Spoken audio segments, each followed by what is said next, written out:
This is a long time coming. I've been a guest on Ed's show twice. Ponch has been a guest once, and we've had tremendous collaborative relationships with people like Andrew McLuhan, Louise von Palmgarten, all thanks to our good friend Ed Brenegar, who's finally with us here on No Way Out for the first of many appearances, I'm sure, Ed. So finally, welcome. Long overdue, but here you are. Thank you for having me. Love what you do, and thank you for the contributions you're making to the world today. Certainly needed and certainly appreciated by me. Well, we're glad That's a to huge have you compliment. in the tribe, and we're glad to have, again, it's good that our kind of people, I guess we tend to find each other. And I guess that maybe segs in well to what we were just talking about offline. You know, what do we do with Punch? Why don't you phrase the question? Because I think you hit it perfectly. Yeah, Moose, you and I had this conversation recently, and that is at some point we're dealing with leaders or managers that just don't have the capacity to understand what we're talking about. And it's not to say that they're not qualified in this. It's just that they don't seem to be interested in it. And my take on it is, why do I want to spend effort trying to explain how a low energy approach, what I mean by a low energy approach is compared to learning about 50,000 things in the universe, why not teach them a basic thing about orientation, genetics, culture, experiences, and how that shapes how we perceive reality, how that shapes how we make decisions, how we act, how we react to things on the web and the internet. How awesome is that to explain that? But when folks that we deal with sometimes push back because this is too complicated, it's too hard.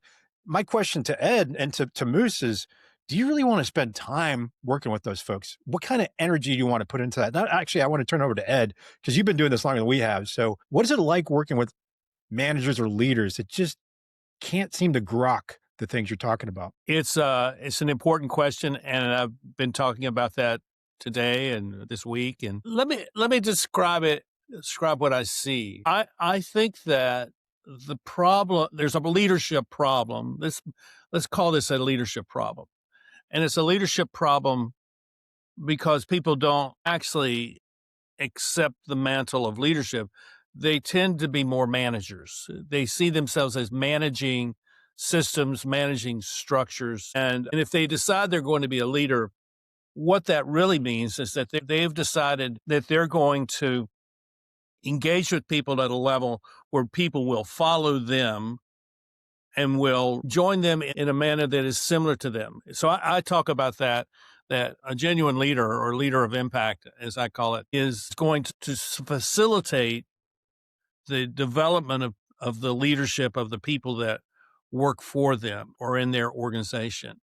And instead of them being, kind of living off their title and their compensation and their role, they're actually seeing themselves as a servant to the people of the organization, and that the measure of their leadership is in the leadership of the people that they're leading. May I share this? And that is what I just heard is people that lead are going to continue their own whirl of reorientation, meaning they don't stop learning. They continually attune to the external environment. They're going to create the conditions that enable their people to thrive. Right. And what I've seen in the past is when we're working with managers, and we'll call them managers now, they don't have that whirl. They don't have that drive to continually learn. Does that resonate with you? Is it kind of what Yes. I'm hearing? Well, let's take it another step, which is that they were not hired to be leaders. They were hired to be managers, and they recognize that. And so they were never equipped to be leaders. And so for them to become a leader, they must go through some kind of process of discovery. We can call that reorientation, where they decide, I want to be more than just a person who's pushing paper, in my office. I want to be someone who is known for having created some kind of impact that changes the world for the better. And for them to do that, that's a huge step for many people who are very comfortable in the world that they live in. No, it's funny. I was just thinking about things I heard in the military early on, and that was leaders that I saw as leaders later on in my life would joke around and say things like, "Hey, Ponch, the world needs ditch diggers too. You might be good at that." So it's just an invitation to go ahead and move from the world of management to the world of actually leadership. Well, Bruce, what do you have up there? Well, I just threw up slide 34 from Conceptual Spiral, and it has the D word that Ed just said, and it follows what you were saying. If we connect the continuing world of reorientation, we have a conceptual spiral for, among other things, what Ed just said, discovery. And I think that a word that someone else we all know we were just talking about was curiosity. I think that there's a lack of discovery because there's a lack of curiosity, and those are traits of a leader. A leader should be curious. A leader should be trying to learn as constantly in a state of learning. And you also saw in there the world of reorientation. One of the words, I'll put it back up. It said learning. And when you look at this, exploration, thinking, learning, comprehending, discovery, doing, unlearning, which is as important as learning. And I think that that's kind of what, Ed, when you say about a manager, I have to unlearn a lot of management things so I can learn authentic leadership, shaping, innovation, achieving, relearning, adapting, just that conceptual spiral for learning, unlearning, relearning. That's so important to Boyd.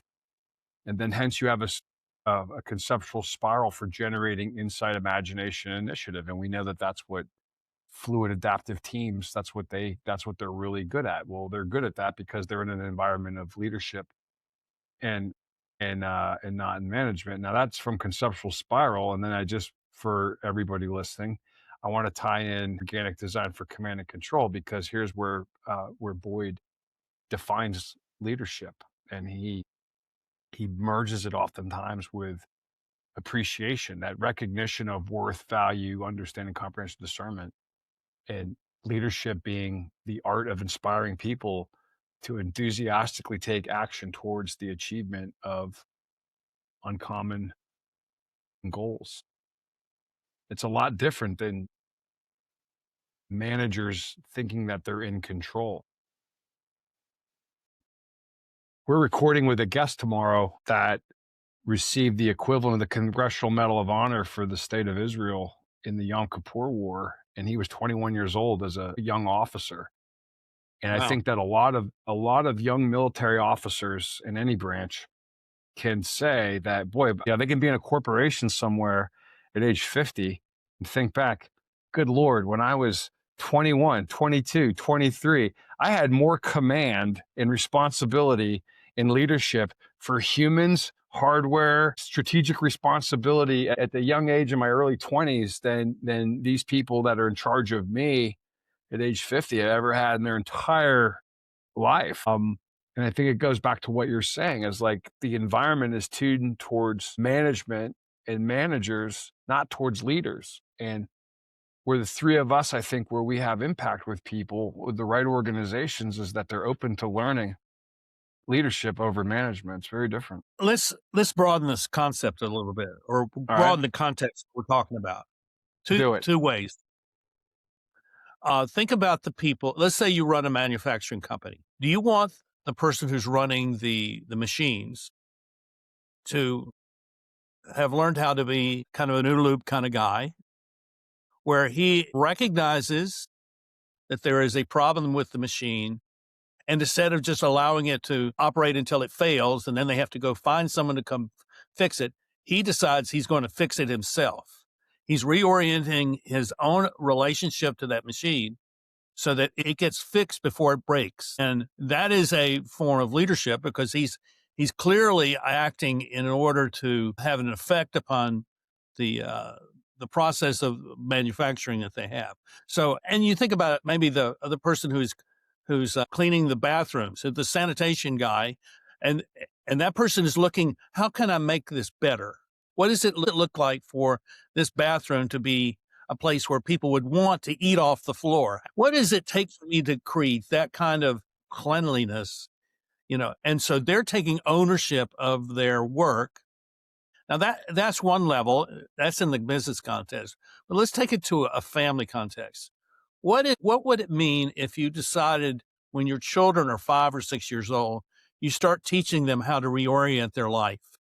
That you treat them as adults, and you're teaching them how to make those kinds of adult level decisions when they're very young, so that when they reach 10, 11, 12, they're already thinking like an adult, and they're already thinking, well, maybe I should be starting a business.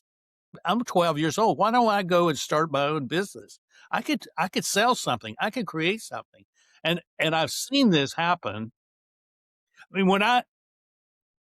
mean, I'm not going to go into all the details of it, but when my oldest son was about 11 or 12 and his sister was about 5, I decided it was time for me to treat my children as adults.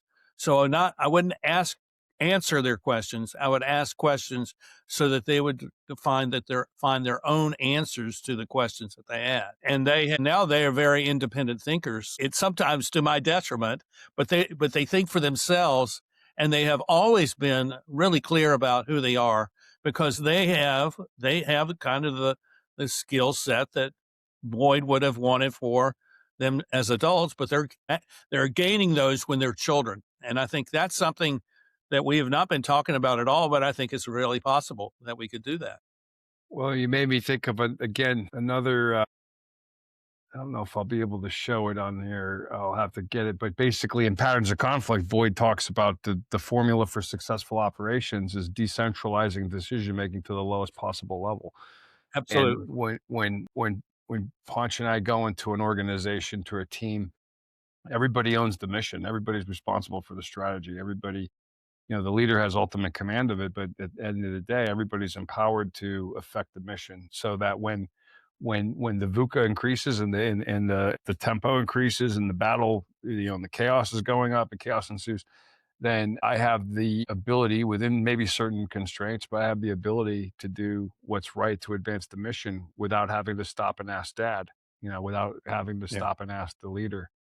And that increases organizational speed and effectiveness versus competitors that don't. The world that I came from for couple decades of being in asset management on Wall Street, you had to have a permission slip for almost 100% of everything. Like, it's just, it was asinine. But what ends up happening is that you become so slow that rogue renegades out there that are more adaptive can run roughshod over you because they're able to make decisions quick, whereas you're not. I want to share something from, being a dad, father, a girl dad.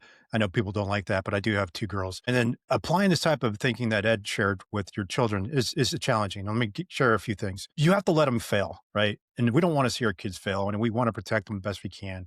But at some point, you can't just, going back to that decentralized execution and decision-making, you've got to let them go out there, but you got to create the conditions. And I think that's what you do as a parent, is you create the conditions for them to learn at a lower risk, lower stakes environment from here and there. And you can learn that in play, and you can learn that elsewhere. But being a parent is probably the greatest opportunity to learn how to lead. And I think that's where there is no manual to being a parent. I don't think there is, right? I didn't get it when my kids were born.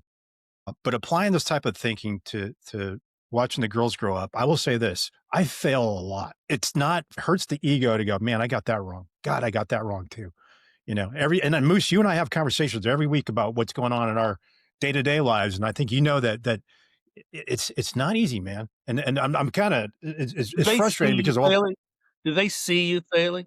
See me failing? I don't think so. No, I don't think so. I think they see me as an authoritative figure, but just having this conversation, it just hit me that this is what happens in our day-to-day lives, right? Every single day. We have to deal with this at home. And it just hit me today, just now, Ed. I appreciate it. We could do better, but at the same time, you have to learn how to fail as a parent. Well, you hit the another conceptual spiral. You got to learn. You got to learn. You got to unlearn. You got to relearn. And most people don't want to do that. And I think one thing, Ed, and I'd love to know your thoughts of this when you go into organizations and you interact with leaders. It's almost a dead giveaway when you go into somewhere and you assess their cultural climate and you see it's not a learning organization, automatically, it's not adaptive. Like, they're not going to adapt. Like, they're waiting for some exogenous event to wipe them out because they're not learning. And if they're not learning, they can't adapt. What I've found is that if you got a group that you're working with, and it may not be the senior leader, but someone in that group is going to be thinking more like you than the other people. and they're seeing things, and they're waiting for permission to express those things, express what they see, and they're waiting for the opportunity to maybe present an idea. But if they're never presented with that opportunity, then they stay quiet. But they're seeing things. I mean, that's what I find, is that this is not brain surgery. This is life. I mean, we're just living our lives. We see things.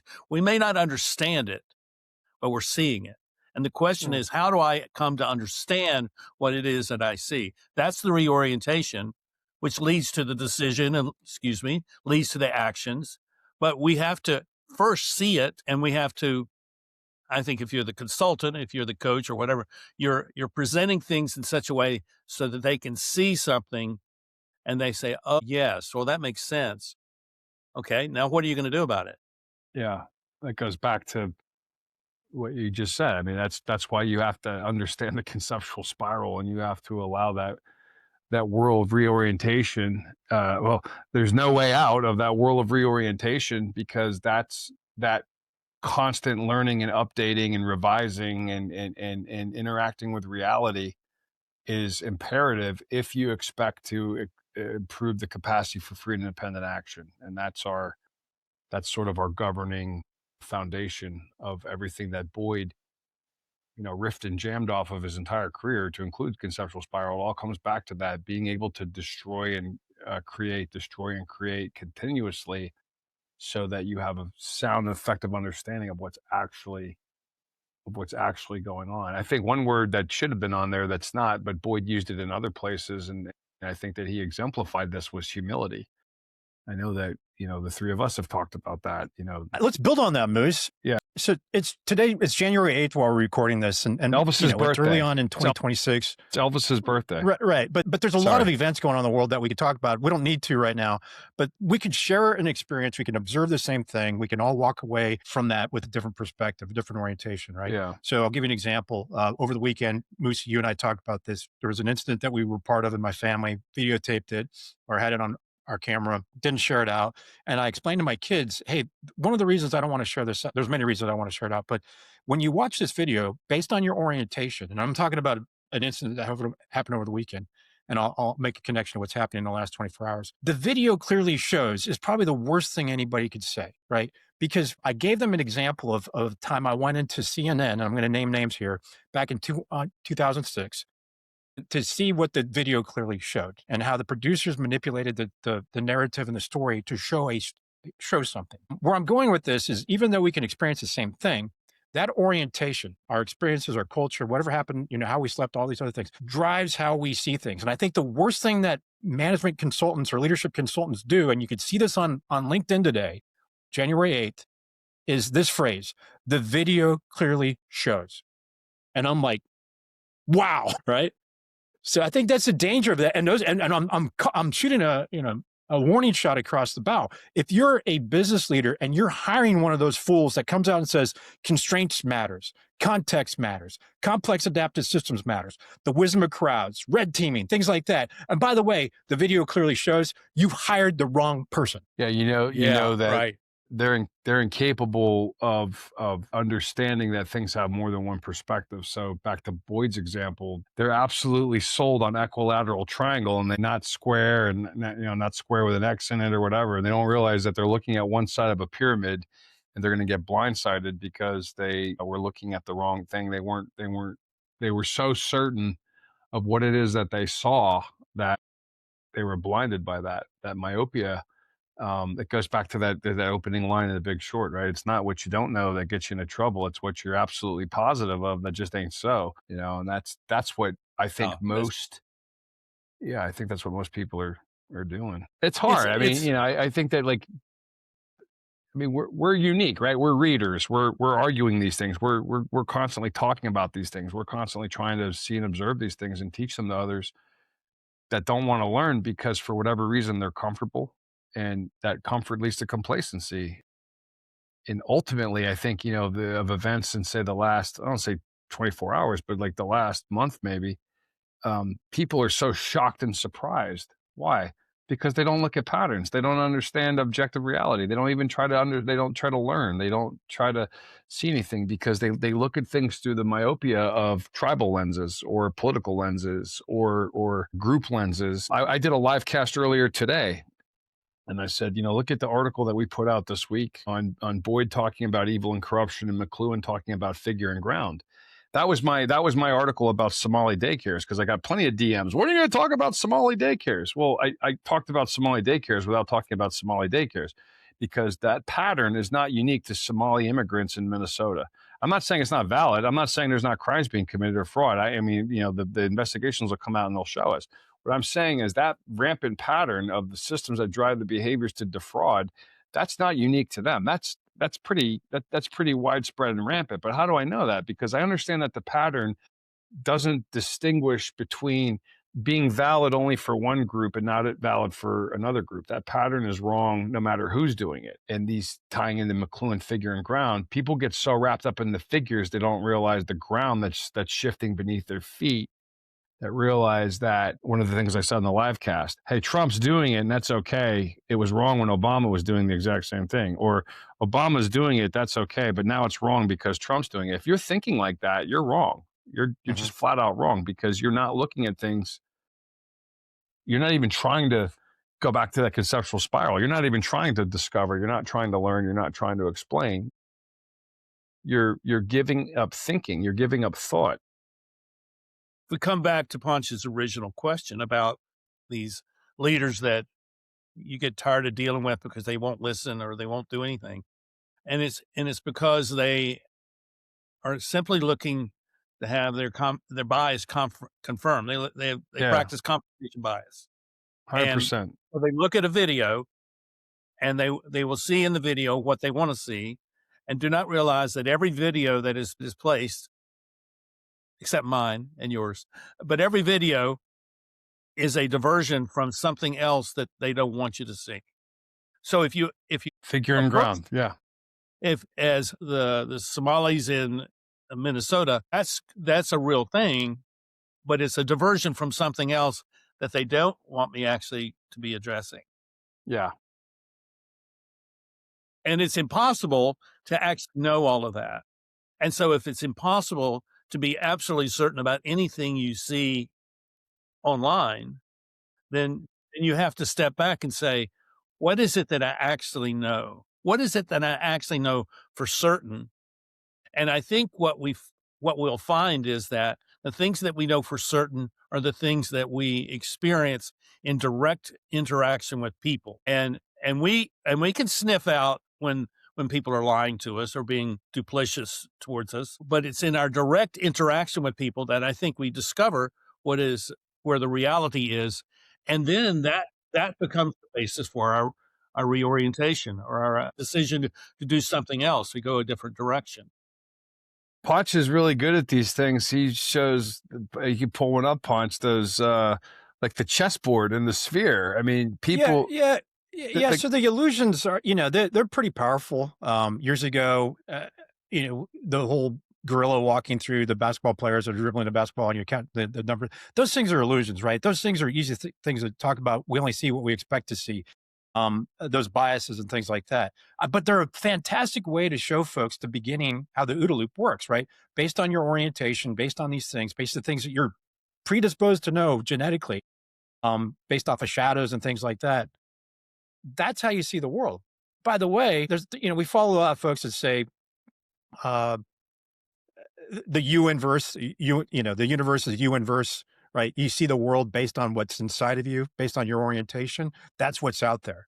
So that's what's happening today. And I'd love to get back to the leadership focus, because we can take a lot of leadership lessons from what's happening on January 7th, January 8th, 2026, those things in the environment, and go, that's just another example of what's happening inside your organization, right? As a leader, you have to leverage the diversity, cognitive diversity of how people see things to understand what reality may actually look like, because no one leader has a good understanding.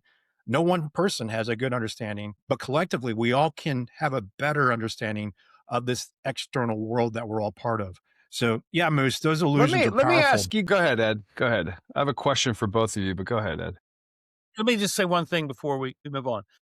What I find is that if you ask someone directly, what do you think? They are going to have to say something where if they're not being asked, what do you think?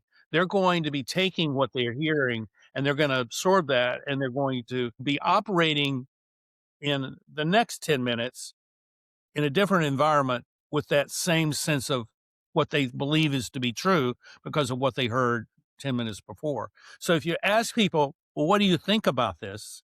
Give me some thoughts about what you're hearing.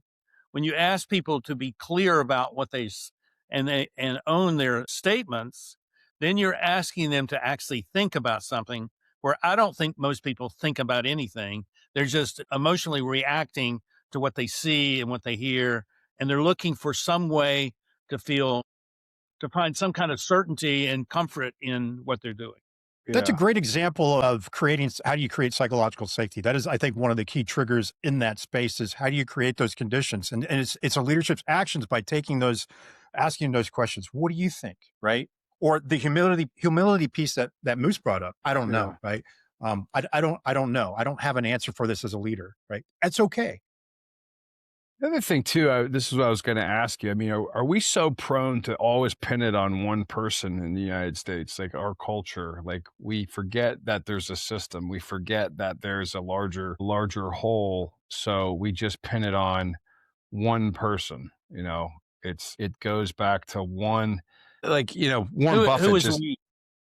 Well, I say Who is we? collectively. I say collectively, like our culture in the United States, like we're predisposed to look for a person that's either going to be the hero or the scapegoat. So take an organization like a Berkshire Hathaway, right? Yeah, Warren Buffett started it. Warren Buffett, created it. Warren Buffett built an entire ecosystem of several companies, of several leaders, of several thousand of people that work there in different commodities. And it doesn't just hinge on one person there behind the scenes as the Wizard of Oz. He gives them complete autonomy, but he's stepping down as CEO, and people are like, "Oh, what happens now?" Like the man that's responsible for the whole thing, as if he's the orchestrator of that, and we don't see the system. We don't see the whole. We only see the one person. We don't understand the culture. We don't understand the heritage. We don't understand the new information. We don't understand anything. We just pin it on one person's shoulders. It's like anytime you hear of it's always a boogeyman, right? It's Trump, it's Obama. Trump's doing this. Obama's doing that. No, they're not. It's a broader system that you might think is represented and characterized by that one person, but the person oftentimes becomes irrelevant based off of the system that the ground. Again, this is the difference between figure and ground that nobody sees or talks about. What I see, and I agree with you, what I see is that we are manipulated to see that singular boogeyman, Yeah. the singular person who is responsible, and it's done by the media, and it's done by people in power, it's done by politicians, and it's done because it's a way for them to avoid actually being accountable for the things they say and what the things they do. So we're being manipulated by. I mean, this is That's figure and ground right there. You said it. You nailed it. this is McLuhan, but Yeah. it's also Guy Debord. It's also Jean Baudrillard. It's all these other people who have seen the culture of media as this environment where we're presented a simulated reality that is to be a replacement of the reality that we actually should be living in. Quick sidebar about Baudrillard. So there was a reel that came in my feed the other day. It was some guy saying he's filming himself in, like, I don't know where he was, like Buffalo or whatever. And the weather's terrible, and like his job sucks. And like he's sitting there. He's like, "Hey, if we're in a simulation, whoever you are that's controlling me, would you please get me the hell out of here? I don't leave Buffalo now. Can you get me to the Bahamas?" But yeah, we could be living in a projection. I don't rule that out. I don't know. I think Baudrillard's a great, because what it does is it sends a message that I don't know what they know, and they're important, and they know things and therefore I must trust them.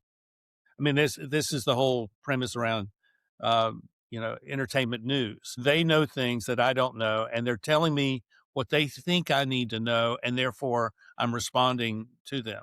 And so we don't know what's behind their reasoning for why they're supporting, say, one candidate or one policy or something. We don't know why they're doing that. So, Here's it. one of my family members says, "Well, I'm just a rule follower." I said, "Well, that's going to get you in trouble someday. You're Yeah. just following rules, following what people tell you to do." Yeah. A lot of Germans did that. It didn't work out so well. That's exactly right. Yeah. We're all old enough to remember people's, you see all these media things gushing all because they hate Trump so bad. You see them gushing over George W. Bush. Well, I'm old enough to remember when George Bush was Hitler, when they said that Bush was Hitler and Bush was going to have this and that and whatever. It's like, what changed? What changed? Did he find Christ or something? Like, how is he no longer Hitler? Like, how are the people that would call somebody Hitler? They're saying the same thing about Trump. Trump's Hitler, or when George Bush's father passed away and you listen to these eulogies and you're like, Tom Brokaw just said that, really? Like, I recall George H.W. Bush, they suspected him of this and he was that and he was Andrew.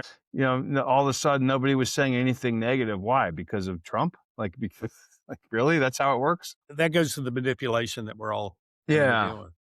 Yeah. Well, and I think that So it's important that's why you mentioned a lot of these thinkers. That's why it's important to understand and learn this stuff, because you realize that you are constantly being manipulated. One of the things I said today on the live cast when I was walking from the financial district back here to the West Village, I was saying that you can't just look at something and think it's wrong because you used to think it's right, and all that changed was the person in office.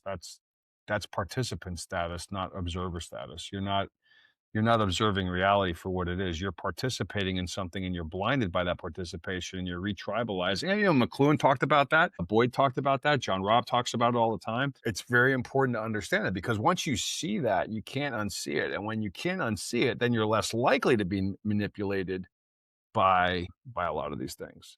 Hey, Moose, I want to add this, that I think where everybody's acceptable to that, and it includes you and I. So the questions I ask every day, am I seeing this correctly? What am I not seeing? What do I need to understand? Yeah. I don't have the full picture, right? You got to always ask that. I think the moment somebody goes, this is absolutely the way it is, I'm like, you sure about that? Yeah. And we've had guests on the show that post things that I don't agree with, right? And I'm like, well, that's fine. That's why do they see it that way? What am I missing? And these are questions I think leaders need to ask. But the moment you see, you're absolutely certain in what you see, you're wrong. Right? Yeah. Yeah. That's where the context. Go ahead, Ed. Well, I think context does matter. I mean, it's not everything, but if you are, if you grew up in Eastern Europe or in East Africa or Southern South America, you're going to have a different view of things. You're going to hear things. You're going to see things, but you're going to be just as susceptible to being manipulated as a person who lives in Toledo or Salt Lake City or in Winston-Salem, where I live. I mean, this is human nature. And I think part of our human nature is that we want to belong, and then we don't want to create conflict. We want to feel like we belong. This just raises the question. Have you seen the show Pluribus? Have you watched Pluribus? Yeah, absolutely. Yeah. I have not.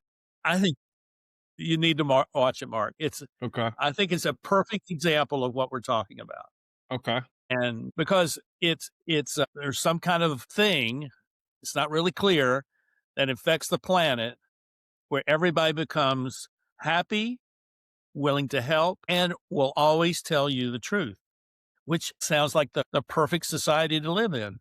Well, but Carol, who is who's the protagonist of the show, she's not like that at all. She's kind of curmudgeonly and always kind of looking for a fight or something like that. And she's a novelist.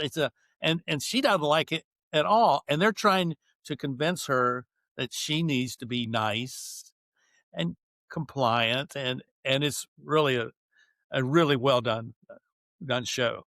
Yeah, I think there's a lot of connections to things that are connected to the OODA loop. So you have outside information, you have the orientation, genetics, the culture, the experiences. Genetically, we're predisposed to something. Maybe it's a platonic space. Maybe it's this, three-eye atlas going by. Maybe it's this code coming from the aliens in the show or whatever. It's actually a great way to explain the OODA loop, Ed, that show. It is fantastic. So for those listeners that haven't tuned into it, highly recommend it. I think we just watched one of the last episodes in the last 2 nights here in the household, but it is completely worth a No Way Out episode to talk about. All right. I think so. I'll get on it. I watched the entire first season in one day. And it was that immersive experience was, all these things that we have been talking about are all right there in the show. And it's worth, I think. Well, I think that's true with anything that happens. We could watch a show. We could talk about this. It's a fractal. So we're presenting here on No Way Out, and what you talk about it is it's a fractal. If we go watch a kid's basketball game, if we go drive out to a supermarket and watch people interact in the parking lot and see how they interact inside, it's the same thing. What we're seeing is just natural intelligence. I hate to give away too much of Pluribus, but the idea that we're all one. Yeah, we are one. We're all separated. Maybe we are one consciousness separated by these meat suits that are experiencing this world. We don't know. And we're getting into a lot of philosophical things here, but the point is there are many ways to look at what we talk about in any setting and say that TV show, that event, that thing is a fractal of how this universe works. I got it in the roster now. I'll check it out. You'll enjoy it. And I think that there's another side of this, which is worth exploring, because I think what you guys are principally focused on, things I'm focused on, I think it's that we often think about this as sort of a warlike environment, that we're challenging something that everyone is, we're trying to challenge people to change. But I'd like to reverse that. I'd like to reorient that to say what we really are offering to people is a sense of hope that they can find their lives and live a full life where they are really confident about who they are as individuals and who they are as families and who they are in their businesses. So we're not talking about something that's onerous and difficult and painful. We're actually talking about something which is hopeful and good and freeing for them. So we're favoring interaction over isolation. Absolutely. Isolation is a manipulative approach to this leadership. Interaction is you're inviting folks to collaborate. And that's going back to I think Boyd said this early on in an interview with the Air Force. He said, I'm your environment and you're my environment, no matter what. But we collaboratively want to work together to create something that's greater than the sum of the parts, right? That's kind of just a gross. What a great place, Ponch, to tie in McLuhan that said the present is an environment. It is. That's why. What do you mean by that? I'm curious. Yeah, go ahead. And the past impact upon us is a part of that environment. Yeah. The medium. Can I ask a question? Yeah. So this is coming out in the last couple of days, and I think this to be true, that the present influences the past. And I'm going to say that again because I want to make sure you're hearing it correctly. The present influences the past. Thoughts?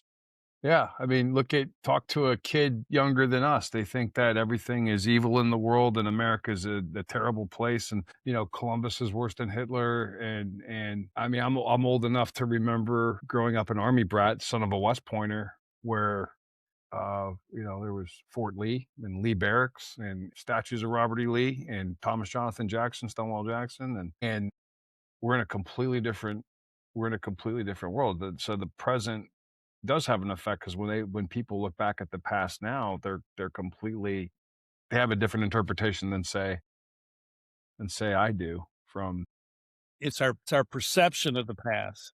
Our perception. I mean, because we're projecting our current orientation onto what it should have been like in the past. And this is a problem in like aircraft accidents, things that we worked on many years ago. So safety environments. What you do not want to do as a safety investigator is put your current orientation into the cockpit of what you think should have happened then, right? Because you don't know. We don't know what the context was, what that orientation was, what they ate, how much sleep they got. the environmentals, the NVGs, what was actually going on. So again, this goes back to those leadership gurus on LinkedIn that tell you with certainty how things were. And I'm like, or are. And I'm like, well, it can't be true, guys. That's our favorite group, Ponch, the merchants of certainty. They're selling that as if that's your first disqualification for a leadership advisor like we are, or like they believe if they're merchants of certainty, you can detect them really quickly. And really what the merchants of certainty are nothing more than guardians of decay, because they're ensuring the entropy is going to take over and win out. They're not going to be like us to go in there and tell you, hey, yeah, you need to be doing destruction creation. You need to be breaking things down and building it back up. But that's the it reminds me of that scene from Sully,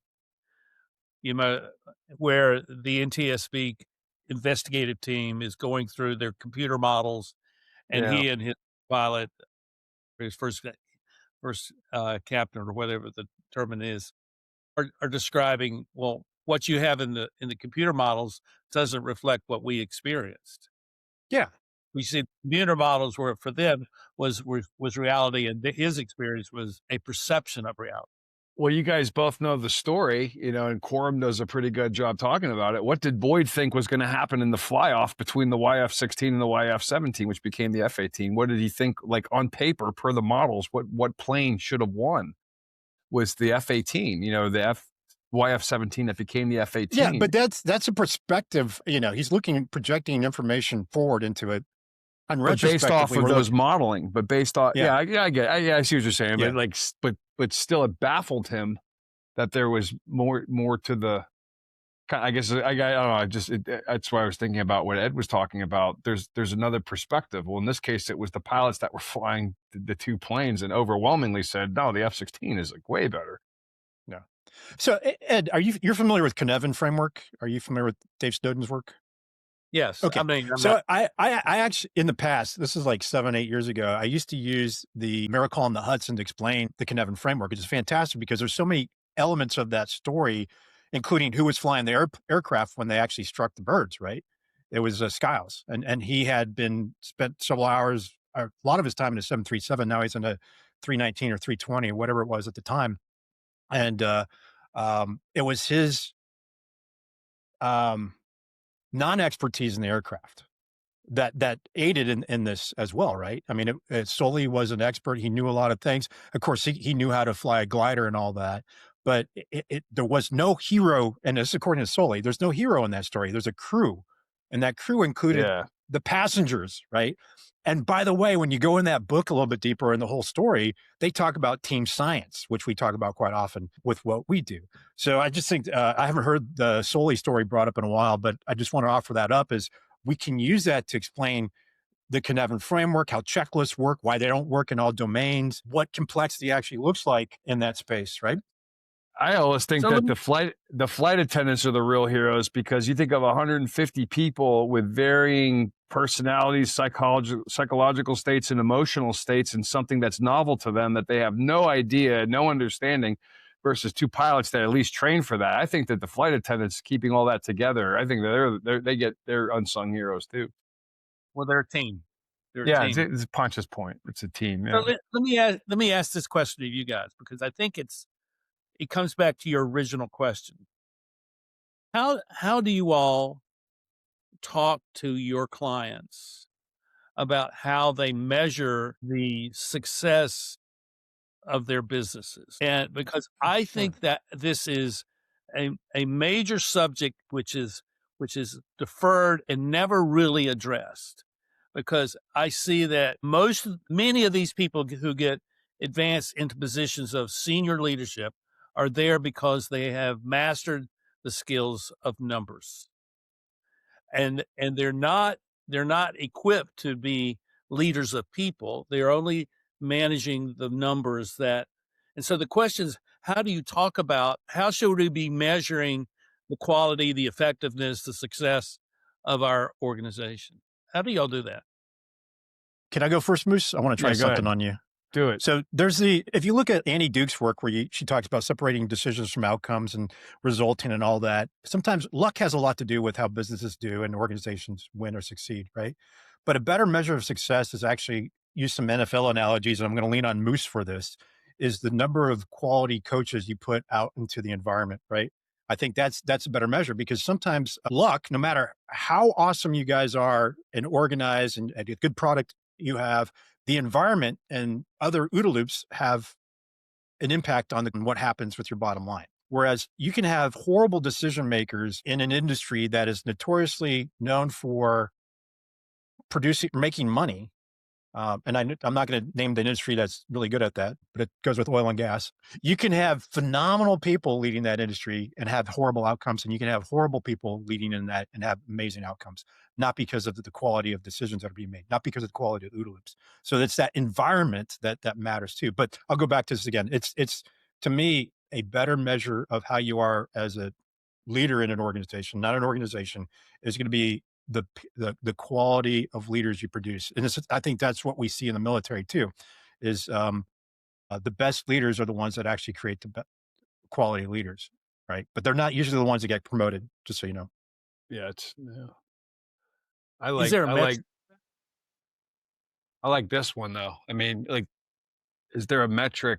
Let's hold that question for a second. But like, when you walk in, this is Boyd from Patterns of Conflict, slide 178. But when you look at it, he defines the art of success as appear to be an unsolvable cryptogram while operating in a directed way to penetrate adversary vulnerabilities and weaknesses in order to isolate them from his allies, pull them apart, and collapse his will to resist. Yet shape or influence events so that we not only magnify our spirit and strength, but also influence potential adversaries as well as the uncommitted so that they are drawn towards our philosophy and are empathetic towards our success. I think Ponch and I are pretty good at walking into a situation and assessing that really fast. I mean, and there is, when you ask about metrics, we could argue about what those are, but I've always thought that in an A transaction where everything looks great on paper and everything looks awesome on the spreadsheets, you should send me and Poncha in to go look for this, because this is where it really counts. This is where the culture is going to be the difference between any foreseeable metric. And I use it to a point of a dead horse, but the Blockbuster analogy, every metric they owned, they were the number one at. They dominated in metrics. And it meant nothing because they were not an unsolvable cryptogram to their adversaries, and they got blasted into irrelevance largely on their own momentum, on their own weight fell on them. They did all the work for their competitors because they didn't have this, they didn't understand this. They're focused on numbers. Why? Numbers look great.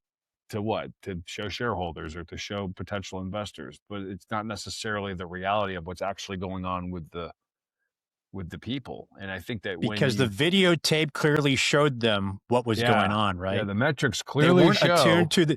They weren't attuned to the external environment, and that's what this is about: is how do you get your people to attune to that external environment, those affordances, to create those new snowmobiles, the adjacent possible. Which, by the way, we're about to go parabolic on here in the next few years or months, right?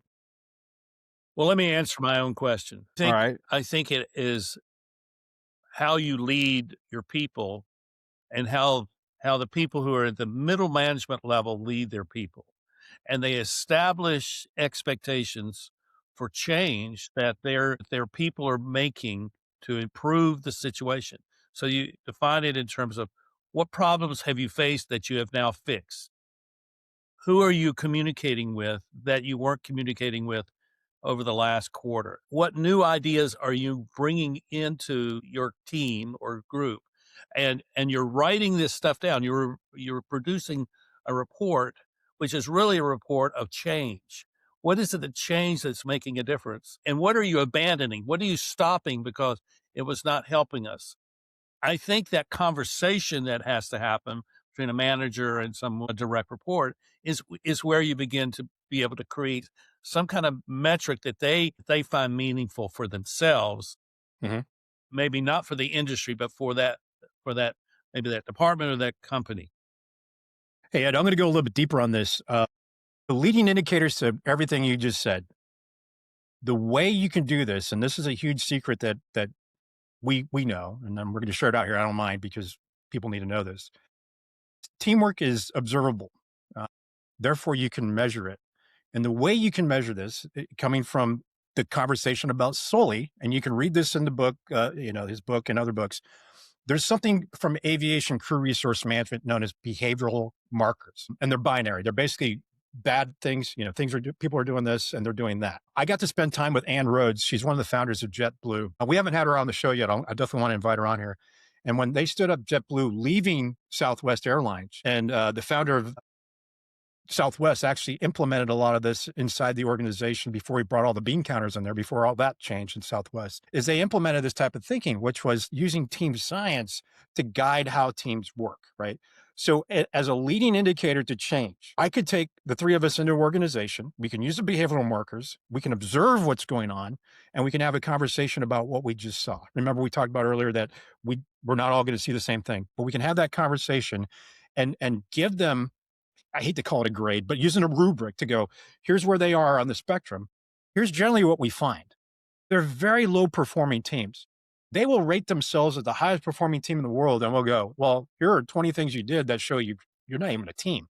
You don't even know what your goals are. You don't even have roles defined. You can't mitigate. You don't even start things on time. You don't even know how to have a communication. You don't know how to plan. I can see that, right? So that's how we can kind of get a leading indicator to all that.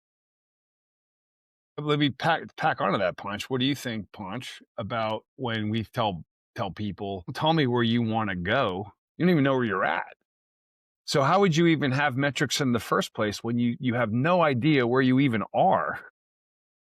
Well, there's something known as guided self-correction. In order to do that, you have to know where you are, right? So we haven't used this in a while, Ed. Let's be honest here. We've kind of went away from that because, again, going back to the beginning of the conversation today, how do you get leaders to understand these things that they just don't want to know? They're like, well, that's not what McKinsey said. That's not what I learned at Harvard. Therefore, you guys are crazy. Well, okay, cool. We're crazy. We'll go on and figure something else out for somebody smarter than you. These things are very well known. You can look them up on the web. You can find them, but nobody uses them, right? They don't want to do this because that's not what company X is selling or they're doing over there. They want to copy their neighbors. But if you want to get ahead in this world, you got to go to those weak signals. You got to find those things that we just talked about on here. And by the way, there's a lot of awesome things we did talk about on the show that I wasn't expecting to talk about. You can dominate. And by the way, if you download this transcript, put it in an LLM and say, what the hell are they talking about? And how do I execute on this? Yeah. You're probably going to beat the snot out of your competition. Don't be. This is verbatim. I'm going to anonymize the story to protect both the innocents and the idiots. There's nothing I was told this. I was in asset management. I was told this verbatim. Don't come to me with your military bullshit that you learned in the military. There's nothing that you learned in the military that could ever approach what I've learned. I went to undergrad at Harvard.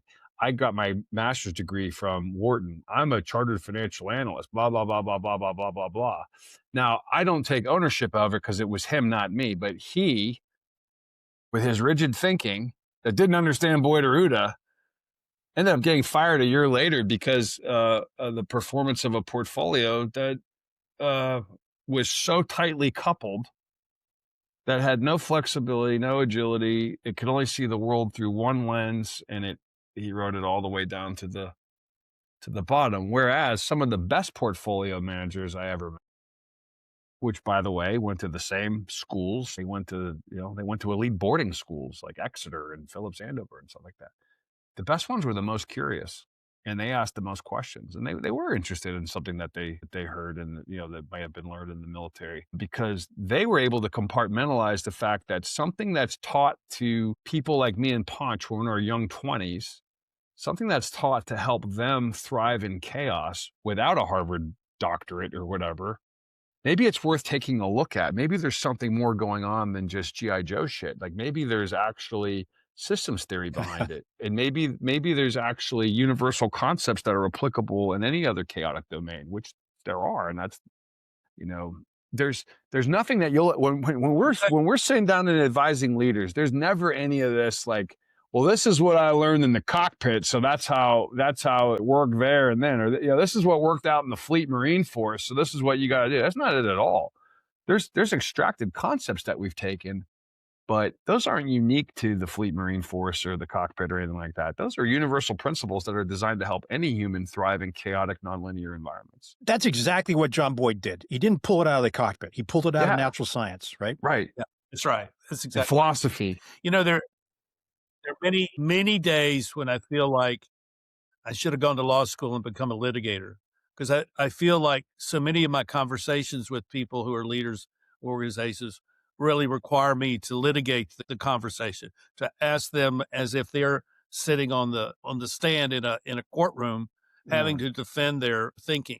And frankly, I think it's rather easy to defend concepts which have been proven to be no longer very valid and yet still remain sort of the dominant narrative.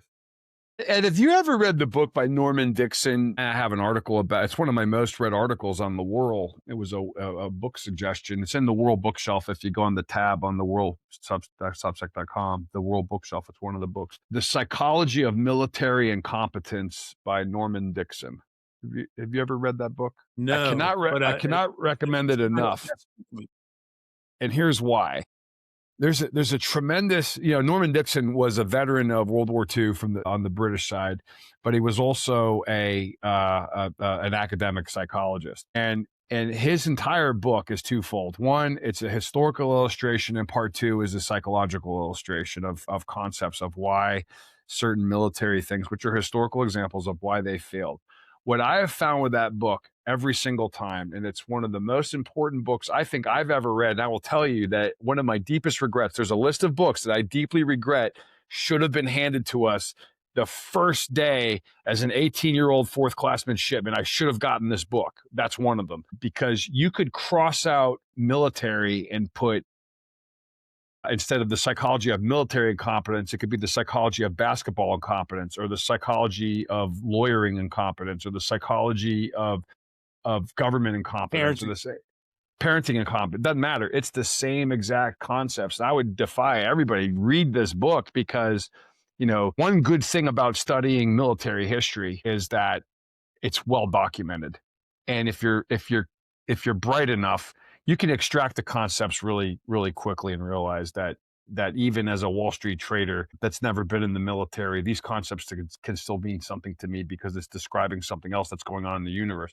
But that's one of those example books. I think that you would highly get a lot out of it, because, like, back to talking to leaders, pick their industry, just give them the book and cross out military and just put manufacturing or whatever and give it to them, because it'll carry over. I have one other question for you. One of my heroes is Admiral Stockdale.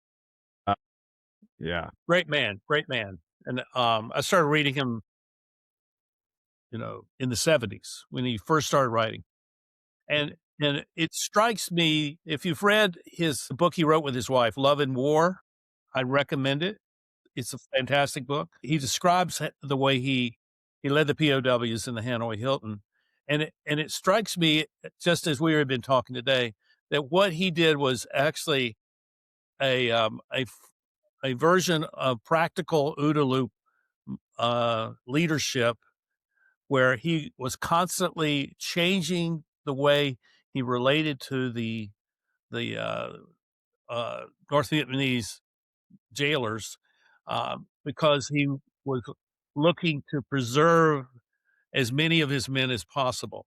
And he took the heat. He took the punishment oftentimes, because he was willing to take that punishment so that his men would not have to. And I don't know if anyone's ever looked at his story from the perspective of John Boyd, but I think that would be a very... So here's an archive trip that Ponch and I took. So first of all, when you say the name James Stockdale, the throat tightens, the chest tightens, the goosebumps come up, because I think that there's very few examples of leaders, certainly in the last century in the military, that merit the courage, the charisma, the selflessness, everything you'd ever want in a leader. James Stockdale was. There's absolutely no doubt about it. To see him, when he was the vice presidential candidate with Ross Perot, reduced and disregarded, I think was one of the great tragedies of our culture, that someone like Stockdale was not revered, that he was instead mocked. To your point, Stockdale's book, In Love and War, not only that, also The Philosophical Fighter Pilot. You can't recommend those books enough. The Boyd Connection. We're sifting through the archives on one of our trips. I can't figure out how to put it up on Chrome. Maybe Ponch has it. But one of the things that we found in the notes, handwritten notes, was that John Boyd actually did interact with Stockdale, and he had his home address and his phone number. So we found the actual card with Admiral Stockdale's name and phone number and address on it. I'm looking for it now, Moose. I don't think I can find it, but I'll look. Yeah, and I would have to, we'd have to ask Chet or Chuck about any what was the depth of their interaction. But I do know that they did interact indeed. Maybe Mary Boyd might have some insight on that, but these were men cut from the same cloth. Now Boyd didn't get his chance to go into combat the way Stockdale did, and I think that was something that wore on Boyd, or that he took with him throughout his life. But I know that Boyd had a lot of respect for Stockdale, and a lot of the things around the Stoics and other things, those were all things that were on Boyd's list. Matter of fact, I'll check really quick the Boyd archives if he even had. I think he may have had a Stockdale book in there. But anyway, that's a great, it's great to bring him up, Ed. Thanks for doing that, because that's somebody that if you're a leader, you should read about James Bond Stockdale, Vice Admiral James Bond Stockdale. He was the Carrier Air Group commander, and he got shot down. He was leading from the front. He was not an armchair quarterback. He was out there leading from the front. And that's how he wound up. That's how he wound up where he wound up. Right? Isn't that right, Ponch? Wasn't he the CAG, Carrier Air Group commander, when he got shot down? I'm pretty sure. He was the commander. I'm not sure if he A4s, right? I totally forgot. Yeah, but he was like the CAG. Like he was out there doing the missions just like any other. Yeah, I'm not certain about that. Here's we won't have to go. Let's not go into details on this, because it could get really political, and we don't want to give that impression. But it's a shame to me that Stockdale is not as well known and understood and memorialized the way John McCain, another naval aviator. That we should be talking about Stockdale, not McCain. Yeah, I agree. So he was a CAG on their risk. How many CAGs are going to lead from the front and get shot down on a mission? Right? Well, I mean, CAGs fly. Just so everybody knows, when we're currently 06s fly combat missions, and I've seen it firsthand where CAGs will go. The CAGs that I serve with, the DCAGs too, will be first night strike type of thing. So this is pretty normal for the senior flying officer, a current senior flying officer of an air wing to go, or of an aircraft carrier to go feet dry, front, and go right out in front of everybody. Yeah. It's very, very common. Tie this in. Oh, go ahead, Ed. I was going to ask Ponch to tie something else in with. Go ahead. Based on Stockdale. Years ago, I reposted it on my Substack under the title "Hope That Is Real." The thing which so impressed me about Stockdale was his forcing his men not to have hope, saying, "Okay, we're going to be out of here by Christmas. We're going to be out of here by Easter. We're going to be out of here by the 4th of July." Never entertained that sort of fantasy. The optimists. Yeah, he says that the optimists are the ones that burn out with every day, and that's the hope that is real. I can get through whatever they bring to me today. I can get through that. Yeah. And tomorrow I'll deal with the same thing.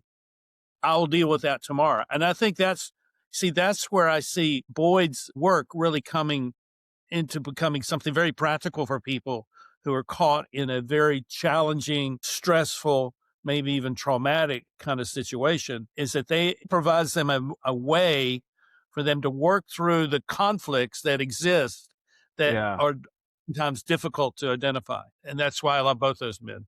Yeah, I remember Stockdale saying, like the one who was doomed and their goose was cooked was the optimists. Versus the Stoics. Right. And I wanted to tie in another cultural thing. So we're talking about, a Carrier Air Group commander who's a captain, or, the deputy who might be a commander, 06, 05, out there leading from the front. This is another thing I love about culture in naval aviation, but we had it in the Marines too. If you're an 6 fighter pilot and you're coming in and you have a sloppy landing, and the landing signal officer who's grading you is an 03, you're obligated to take his feedback or her feedback. You're not allowed to say, I outrank you, you're stupid, you're not allowed to do that. And that's, I think, one of the things that gives cultures like that an edge is that goes back to what we were saying earlier about decisions go down to the lowest level, but leadership goes down too. Leadership goes down and up. And that CAG that screwed up a landing that wasn't safe or did something unsafe, that's getting feedback from someone that maybe, has been in the military half the time that they have, being open to that and making the adjustment, that's so critical to the mission of the whole. I know you probably have a lot to add on that. Yeah. Just on that, don't forget that the greenie board's up on the wall too, right? Everybody knows the grading, how Everybody. grades are. It stays right there. The moment a senior officer pushes back on that, then that doesn't work well in an air wing. So it is quite amazing. You're bringing back so many memories, Moose, about flying and that type of culture. You realize that in an aircraft carrier, there are very similar squadrons out there. Currently, they're F-18 squadrons, right? But back in the day, A-6s, F-14s, Prowlers, and so forth. But the culture of naval aviation is driven by the commander of both the air wing and then the individual squadrons. So it is a self-similar activity. It's a fractal approach to building Yeah. high-performing organizations. But every individual squadron is going to have a different culture based off of their history and their current commanding officer and all that. So it is a phenomenal place to go learn about high performance and teamwork and leadership. I can't speak Good for and the bad. Army, Don't but get me the wrong. Marines are similar. And I would say, Ed, back to your question earlier, I mean, what would distinguish advice that we would give leaders that other consultants might not is the things that Ponch and I are talking about. You can bring this to a civilian organization filled with 100% zero veterans, right? You can actually teach these concepts to people. You don't have to have been a naval aviator or a Marine artillery officer. You don't have to have been those things. You just have to be open-minded, learning, and willing to, curious enough to do the discovery. I did not serve in the military. My father did. He was a turret gunner on a B-29 during the Second World War. Mm. My grandfather did. He was in the First World War. He left his law practice after 10 years to volunteer. And my great-grandfather was a regimental commander of one of the North Carolina regiments in the Civil War. And their stories and their mindset got translated into my life. Mm. So I may not have served, but I have been affected by those that have. And I think that's a message for people who are watching this who did not serve, and they see you all as, well, they're just military guys, No. These things are generational, and they get translated from generation to generation so that we have been affected by them. So for me, my core value is honor, which is a very military value. And so I live to be a person of honor in all my relationships with people. And to me, that core value as a leader means that I'm going to treat everyone who, if I'm, say, the head of an organization, I'm going to treat everyone that works for me with honor. And what does that mean? I want them to have every opportunity to succeed. I want them to know that I appreciate them, I acknowledge them, I recognize their service to the organization. I think those are things which your ethos of being in the military has given to us who are civilians. And that's a very positive thing that we should elevate as we continue to try to work through what kind of world we want to live in. And I want to add something else to this conversation and this is, we just had the Venezuela thing happen the last couple of days or so. And going back to the question about the DCAG and the CAG going over the beach. Now, let me point out something very, very important. It is very likely that in the last week, an 06 was part of a strike package or had something to do with it, but he or she was not the mission commander, right? And this is important in this type of leadership environment is you may be the leader of an organization, but this thing that's being taken over the beach is going to be led by a lieutenant, somebody who's 27, 28, maybe 32 years of age. That's a mission commander out there leading it, a younger leader. And that's what's phenomenal. And again, I appreciate this conversation, but I just want to point that out. What's that? You know what that's called? We call it mission command. The first among equals. Yeah. Yeah. It's mission command. This is what Boyd was talking about as well. Yeah. Is this is how we do it? Is the senior person may be part of a team, but may not be leading that team, and Now that's we've okay. seen there have been some gross violations of that. We had Assad Khan on to talk about gross violations where basically the unit commander, who of course per the Peter principle became a 4-star general one day and oversaw the downfall of Kabul. Yeah, they wanted to get their picture in it or get their credit or what have you. One of the things that we brought up on that podcast was, if you recall, the trap mission, tactical recovery of air personnel, one of the Marine missions to go get Captain O'Grady out of Serbia, wherever he was shot down. The mute commander, who was a colonel, had zero business of being on that helicopter, but he did it. Now we could make the argument, maybe he did it to lead from the front, but likely not. He did it. He probably did not do it. I guess it's plausible deniability, but to Ponch's point, some of those things are better left to the person on the ground to do it. The trust, the system is a high trust environment that allows that to happen. Wasn't there a movie about that incident? The Scott O'Grady incident? Yeah. So just some background on that, given the context of what's going on in the world today. One of the things that we're taught to do when the Marines, a trap team comes to pick you up, is you don't run towards the Marines with a gun, right? No matter who you are. Okay. Whether if you're an aviator that got shot down, if you're anybody, don't ever run towards Marines with any weapon. Don't ever do it. Yeah. And it's just a reminder, when that environment, when these well-trained Marines are there to recover an aviator, their assumption is that they're in a hostile environment. They're not in a friendly environment picking up a friendly naval officer, right? So in this case, Scott O'Grady running out of the right. So you don't come running out with a gun, and that's one of the first things we learned from that incident is don't ever do what he did, right? Because you might get shot. Ask questions later, like, you shot the guy you're supposed to get. Hey, sir, he was waving a pistol at me. I don't know what you want me to do. I was just doing what you trained me to do. Right. Yeah. Remember, it's an orientation, right? It's an orientation. What's happening today in the last 24, 48 hours is you're forgetting about context. Context matters. Orientation matters. Constraints matters. Conditions matter.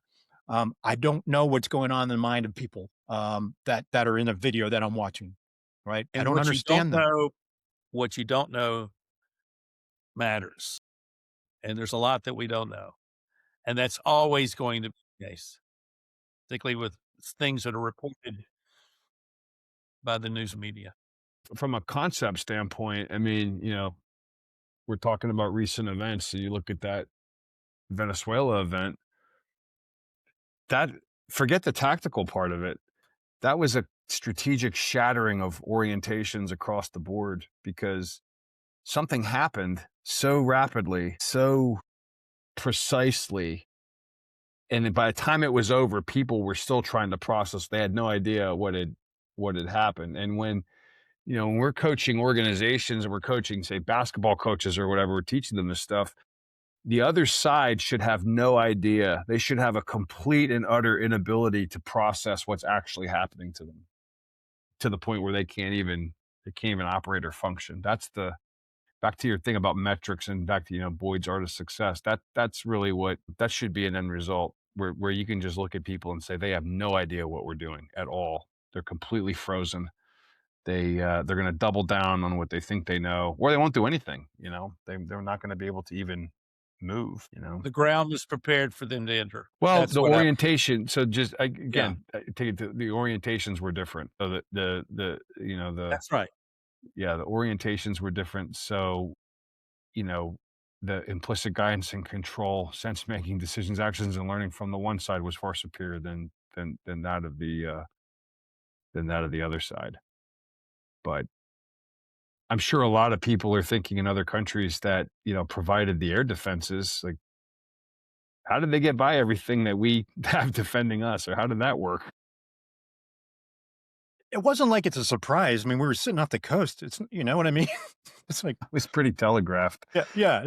And even then it happened. Or do you think, Ponch, it was this? Like, something was being telegraphed, but they were expecting a big, large scale, Marine Expeditionary Unit coming ashore and like creating they probably never thought a quick like that with all that. Or the home think- team was I like very think that- unified. The I home think the team. condition. Sorry. Yeah, the home team, they were like, here, take them. Yeah. He's I think got his think foot the on our necks. conditions were set in the past because, to be honest, in the U.S. we talk about we're going to do this, we're going to do that, but we never do anything, right? We're just going to write stern letters and say you can't do this, and then we just walk away. That's shifted, right? The orientation now is there's a strong message to the world. Hey, we're not. How am I going to say this correctly or without? It's the Monroe Doctrine. We're not passive. Right. Yeah, this isn't like, we're going to say strong words to you and run away. It's no, we got really big sticks now and we're going to use them, right? We have to. Going back to the orientation, what's going on? I don't think you or I or Ed have any inclination of what's actually happening, how this connects to global things. I have an idea, but I'm not in the know anymore. I'm not I'm not at PACOM. I'm not at Southcom. I'm not at Northcom. I'm not at these places. I don't know. Well, And as I'll you never know, we in the Marines were the first to go, but the last to know. So I wouldn't have known. At least you had crayons, right? Well, there's that too. But yeah, first to go, last to know. I don't know. I mean, I think, if we're talking the enforcement of the Monroe Doctrine, I mean, let's just bring it back to Boyd. I mean, that's an orientation. That's a perspective that's been around for a long time that a lot of people don't understand because, John Robb was with us with our founding strategist the other day at the Whirl for our monthly brief, saying that, that sort of thing is so lost on the modern world, or it's lost on the modern mind because of globalization and everything else. The idea that we would enforce our own borders or that we would enforce our own sphere of influence, which was the standing policy, as far as I know, it was still a standing policy in the United States. That's just because it's news. It's like Harry Truman said, the only news is the history you don't know. And if you don't understand that history of intervention in the Western Hemisphere and the Monroe Doctrine, well, you're going to have a really hard time understanding the situation. I'm not interested in the politics of what's going on, but I am interested in the behavior of Trump and the way he makes his decisions and the way he acts. And he's been called a 3D chess player, but I see a lot of Boyd in him, that people expect him to do one thing and he does something different. And he's constantly doing that. And he constantly is disrupting. That's the word I would. Yeah. And he has been doing that all along. And so I'm curious as to, and I'm really not interested in whether you support or but just your opinion about how that is manifested and what is the effect upon the larger public as a result. There's an article that James Fallows, who wrote the book National Defense, which features John Boyd, about the defense reform movement back in the 80s. There's an article by James Fallows in The Atlantic, which is not really a conservative rag, in 2015 about Trump's comprehension, inherently or aware, his comprehension of OODA and OODA loop and how good he was at it. And this was before he was elected president the first time. I would think to this day, I listen, I always use I'm not going to name names, but people I have known in my life, pretty much my entire life from the minute I was born, that would say, oh, he did this, or oh, he said this, or this wasn't like, because something at their orientation is crashing that wasn't the same way when Walter Cronkite read the news or like whatever. And it just more proof to me that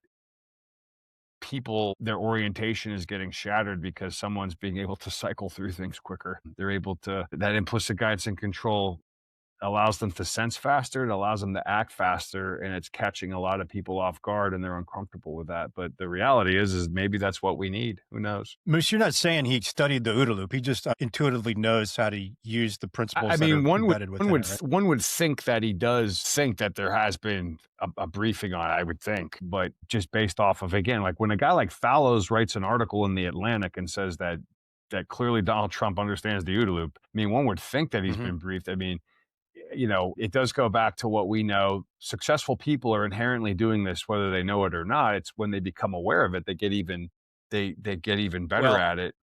property developer in New York City over the last half century is going to learn how to negotiate all kinds of influences which are counterproductive for him. And I think that's where he's learned it. He may not know Yeah. the technical of it, but That's an interesting point. I mean, can I push on that a little more, Ed? I mean, yeah. I can't remember. It was either my 10th or I think it was my 11th birthday. My 11th birthday, I got The Art of the Deal for Christmas, and I read it. Oh, is that right? I still have it. And back then, Donald Trump was extremely popular with everybody. He was a rich real estate developer. He was big in fashion. He owned a USFL team, or this and that and the other thing. He was not Hitler or whatever he became when he decided to run for president. But you can find any number of videos of Donald Trump going as far back, I think, as like 1978, 79, of him talking about his beliefs. He hasn't changed. There's not a lot of variance on what he was saying then and what he's saying now. He hasn't changed. So people that are surprised about this, shame on them, because they haven't done the research, or they weren't looking at what the guy was saying. Again, go read the book, The Art of the Deal. I mean, it's not. Well, I don't understand why people are surprised. It was there's that famous White House Correspondents' Dinner that Obama was speaking, and Donald Trump was a guest. And Obama was mocking and ridiculing Trump in front of everybody. He said, I heard that Donald Trump was running as a Republican, but I just thought he was running as a joke. And the irony that's setting the conditions as a leader. So that is what we're talking about here. You set the conditions for this to happen. Because it wasn't that much longer after that that guy had your job. He was the next guy to have your job. But I think you can say that apolitically, because this is the problem with people. They're going to take what we said and think, oh, they're a bunch of Republicans or blah blah blah. No, I'm not. I'm watching the game, and I have to watch it with observer status to show these patterns, right? Just like James Fallows did. James Fallows is not a Trump supporter, and The Atlantic is not a Trump supporter, but he was able to write that article and say, this guy gets Boyd and gets the OODA loop. Inherently or explicitly, he understands it. So let's do some imaginary looking back. What if someone like Trump, who is an OODA loop person, everybody's an OODA loop person, really quick. May I say, everybody's an OODA loop person. It's whether they understand it or not, because everybody is doing these things, whether they accept it or not. Okay, I take your point. Well, what if someone like Trump was the president when 9/11 happened? What do we think would have happened that is different than what did happen? Because I think that depends on who you ask, right? I think, again, it's the present influencing the past. I think it would depend on who you ask. You could ask a Republican would answer one way, a Democrat another way, a conspiracist a completely different way. I mean, I don't know. I don't think that had he been president during 9/11, I mean, maybe I'm wrong, and Ponce, what you think about this? I don't think the response that we had to 9/11 would be very different, because I don't think that he would have been accepting of that. Context matters. Context matters. And by the way, in reality on 9/11, where was Donald Trump? He went down there and he had volunteered all his organization to help with that. I mean, he was down there on the deck, breathing in the shit. So, and again, you can find these videos on YouTube, and people forget that. But yeah. Let me build on this. So the system, we talk about the system driving behavior. So you have the military industrial complex, right? So that is driving a lot. We know that. We understand that. I don't think it matters who was in there at the time. The system that we've designed collectively is driving a lot of behaviors, and leaders need to understand that's what's driving the behaviors of your organizations. The United States has a large OODA loop, right? That orientation was being driven and may still be driven by the military industrial complex. Now, break. Let's look at what's going on in Europe at the moment. A lot of European leaders, I'll say that, want war. Why do they want war? Well, they have failing states. Let's be honest here, right? So their context is, we need a war to get out of the mess that we all created. Now, I'm not saying I want that. I want to be really clear on this. So the context matters for leaders, but leaders can control the context by creating conditions that change the system and that change the behaviors. And I think that's what we're seeing now, right or wrong, with our current administration. The conditions are being changed to allow behaviors to change. And it might be too late, right? Yeah, it might be too late. Well, Yeah. But I think it leads to more of these, another iteration of this. This is not the end story. This is just an interim set of changes, and there will be more that will come because the conditions will have changed. Yeah, I mean, So he won't be the president at the end of his term, and who knows who will be, but it could be somebody that comes in here and does everything they can to undo everything that was done. I mean, when you look at the last transition from Trump to whatever, I mean, a lot of the things that Trump had tried to put into place were undone pretty quick through executive order. I mean, executive orders are one thing, so a lot of it, I guess, is just window dressing. But the reality is, someone has different aspirations of what they want America to be or what they want it to look like. Let me throw this out there, guys. So if one of us was in Congress, could you say with certainty that you wouldn't participate in any type of insider trading? Because I mean, I don't know how some of these people can outperform Warren Buffett, outperform the market, unless they know unless they're doing something, right? So what I'm getting at is that context is I think we're all good. Would you people. vote for your own pay raise?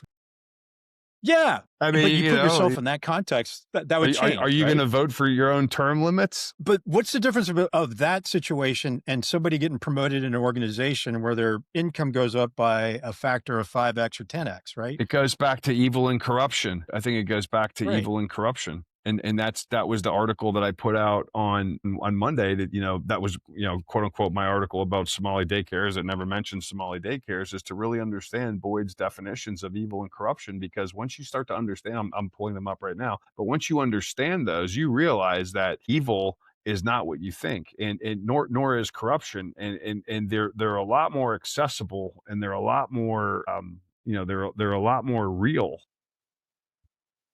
Evil occurs when individuals or groups embrace codes of conduct, standards of behavior for their own personal well-being and approval, yet violate those same codes or standards to undermine the personal well-being and social approval of others. So in other words, I'm throwing morals and standards in your face all the time that I'm violating them. Whereas corruption is for my own benefit. I'm violating those standards. Evil adds the aspect of, not only am I doing that, but I'm throwing the opposite in your face to make you look like the bad guy. And, and these were things that he was observing. Because remember, and that was interesting. I brought up James Fallows earlier. I mean, this is what Boyd was doing inside the Pentagon in the defense reform movement, was to point these things out. If you've ever seen the movie Pentagon Wars and how we were getting a lot of these weapon systems, it was for the personal gain of generals, not for the warfighting gain of, protect soldiers, protect Marines, protect airmen. Not, it's not for that. It's because, well, I want that board seat at General Dynamics when I'm done. And this is I think the real challenge that we face, because the motivation to do anything has continually eroded from, I'm going to be a person of honor. I'm going to act nobly towards my country. I'm going to serve my country as an elected official. But what we see is the exact opposite, which is to be elected into Congress becomes a pathway towards self advancement, and this is the issue and maybe this is an issue for us to talk about as an OODA loop question. But what I see is that the systems that we are living with now make it almost impossible to hold people accountable. Accountability is really missing. And I think it's because the complexity of the systems are such, but it's also the stakes are so high that to hold someone accountable, I mean, they tried to hold Trump accountable by impeaching him, and that didn't work. but the stakes are so high that the accountability thing is kind of pushed off to a side, and we just have to kind of stay the course, stay the course. But that stay the course is to a large extent full of this kind of corruption that we've identified here. And Pon- I don't know what to do about that. I was in Nairobi in February of 2020, and I spoke to this one group of business leaders. And at the end of my presentation, we had a Q&A, and the first question that was asked of me was, "So what do we do about corruption in government?" And here's an African, a Kenyan, asking me what as an American I recommend to them to do with corruption in their own government. And I'm wondering, to what extent is my government providing that corruption to you? To yeah. what extent are we paying your president and your Congress, or whatever their terminology, your assembly? How much are we paying? I didn't have an answer. And so I came home and I spent time kind of working this thing through. And I really came to the point of recognizing that there's this break between authority that people have and the accountability that needs to be applied to them to ensure that the higher values, or the higher purposes, or the higher principles of the organization are supported and upheld, rather than whatever it is that the individual in authority decides that they want. Yeah, I mean, the memes of both, I don't know, it seems like for whatever reason, the right wing and the libertarians are better at memes than the left. But, one of the memes that I saw with this whole Maduro thing was it was saying you can turn in your "No More Kings" sign to defend Maduro. Like no more kings, but we've now transitioned, right? And I think what you're pointing to, Ed, is like these things do come down to tribalization. Like what McLuhan said was the retribalization. What some of the things that John Robb talks a lot about, that he was talking about on our founders brief the other day, that people see these things through tribal lenses, not through moral and ethics. They don't see it that way. They see it through what's in it for my tribe, what's in it for my group. And Yeah, that's exactly. I mean, again, this is where the facts we remain to be seen. Who knows? But my question is, why is a mother of three, why is she in a car trying to ostensibly ram an ice age? I don't know that. Like, why would someone do that? I don't know. And again, I could have the facts wrong, but I don't know. But it's like, why are these sorts of things happening? Why would people think that I need to go to these extremes? Now, Rob talks about this was a ways back during when the global war on terror was really picking up, about like fealty. It's like, I have to express my fealty to the group. I have to show my group, my tribal fealty to do something. You ever see that video on YouTube of the tech CEO, or the tech executive going through the drive-in at Chick-fil-A? And basically, it's to film and put on YouTube, and basically crap on Chick-fil-A for their policy about, I don't know what it was, trans or not celebrating Pride Month or whatever. And he goes on and he films himself getting a cup of water, because Chick-fil-A will give you a cup of water, anybody that goes there. And he isolates this poor young girl working the window, and he's unloading his political beliefs on this woman. And then he puts it on YouTube, and he winds up losing his job. He winds up getting fired from his job or whatever. Well, what is it that drove that guy to that extreme to think that that's what he had to do? It goes back to McLuhan with retribalization and the medium being the message. And all of this available to him to do that and be his own, personal moral vigilante via his iPhone and via a social media platform, ended up ruining his life. Yeah. Hey, Ed, in the attempt to ruin someone else's life. Yeah. Hey, so Ed, you spent time in Kenya. I don't know if you know this, but I was a foreign area officer for U.S. AFRICOM. Good. My area of responsibility was Kenya, Somalia, Djibouti, Tanzania, right? So what that means is a guy like me has to learn about the culture, the economy, the geography, political environment of those countries, right? So here we are talking about Somalia and all this other stuff, and there's all these experts in the world that know about Somalia all of a sudden. And I'm not going to say I'm a Somalia expert. I work with State Department folks on the dual track policy and all that for Somalia. Where I'm going with this culture, the second layer of orientation, right? Genetics, we're all pretty much the same. Culturally, we're going to be a little bit different. And I also spent some time in Casal di Principe, Italy, my first overseas assignment, which was a big area of the Camorra, right? The mafia. So in that space, you learn as an American that you pay cash for things. You pay cash for your house. You pay all that stuff. It's kind of like a little bit of bribery. There are no bank accounts to transfer money. Similarly, in East Africa, different culture, right? Bribes are kind of normal. That's how business is done. And I'm not saying as an American you're over there bribing folks, but that's kind of going back to your point. How does our government affect that? Well, we have to assimilate to their way of life. You start handing money over and things like that. And we saw this in Afghanistan too.